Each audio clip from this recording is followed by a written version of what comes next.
Bonjour. Merci beaucoup d'être en direct avec nous sur Europe 1. D'abord, à 50 ans, est-ce que ça peut être une grossesse naturelle? Ouais, probablement non. Je voudrais faire un petit bémol à ce qui vient d'être dit, c'est-à-dire que déjà les chances d'une femme. Alors je peux pas dire qu'il y a zéro chance pour une femme de Mm. 50 ans d'être enceinte naturellement, mais ces chances sont probablement de 0,001%. Mm. Il y en a qui ont été décrites, mais c'est rarissime.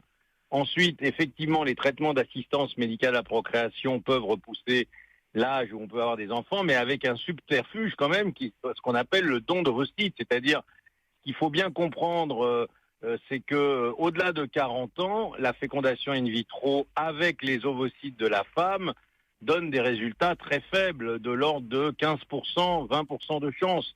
Au-delà de 45 ans, moins de 5%, peut-être Ah oui. 1 ou 2%.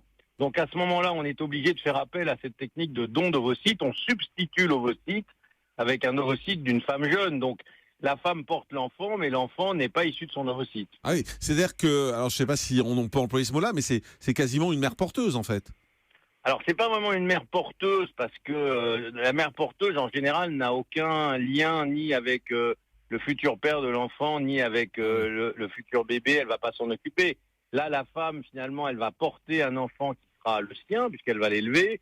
Cet enfant, il est conçu avec le sperme de son conjoint, donc les parents qui vont élever l'enfant, la mère aura été à l'origine de la grossesse et le père à l'origine du sperme. Donc c'est pas tout à fait pareil qu'une mère porteuse. Mm.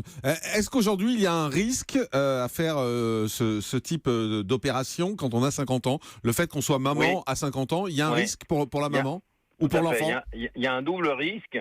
Déjà, à partir de 45 ans, les risques qu'on appelle obstétricaux, qui sont essentiellement les risques d'hypertension, les risques de diabète, sont plus importants. Donc, il faut déjà s'assurer qu'on est en bonne santé, parce que c'est pas toujours le cas. Et donc, les risques sont augmentés. Alors, c'est pas 100% de risque, mais c'est des risques qui passent de, je sais pas, 3-4% à 15, 20, 25%. Et le don d'ovocytes semble aussi augmenter un petit peu le risque d'hypertension.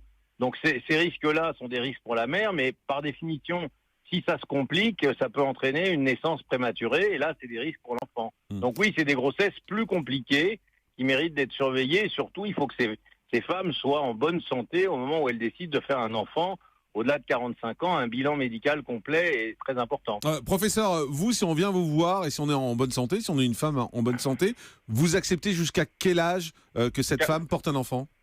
47, 48 ans, si effectivement tout son bilan cardiovasculaire est normal, s'il n'y a pas de diabète, s'il n'y a pas d'antécédents médicaux. Alors déjà, malheureusement, en France, le don d'ovocytes ne se fait pas, mais Mm. comme on est sollicité pour donner un avis, moi, voilà, au-delà de 47, 48 ans, ça me paraît un projet déraisonnable parce qu'il y a un dernier aspect qui est difficile à évaluer, qui est aussi d'élever un enfant à partir de 50 ans. Quand l'enfant a 15 ans, la mère a 65 ans. Souvent, cette femme, elle est avec un homme plus âgé. Ça pose plein de problèmes finalement, mais comme c'est quelque chose de récent, ça fait, je dirais, une quinzaine d'années qu'on fait ces dons d'ovocytes dans des âges un peu tardifs. On n'a pas vraiment de recul important, mais certains pédopsychiatres sont pas très favorables à ces grossesses qu'on pourrait dire un peu ultra tardives.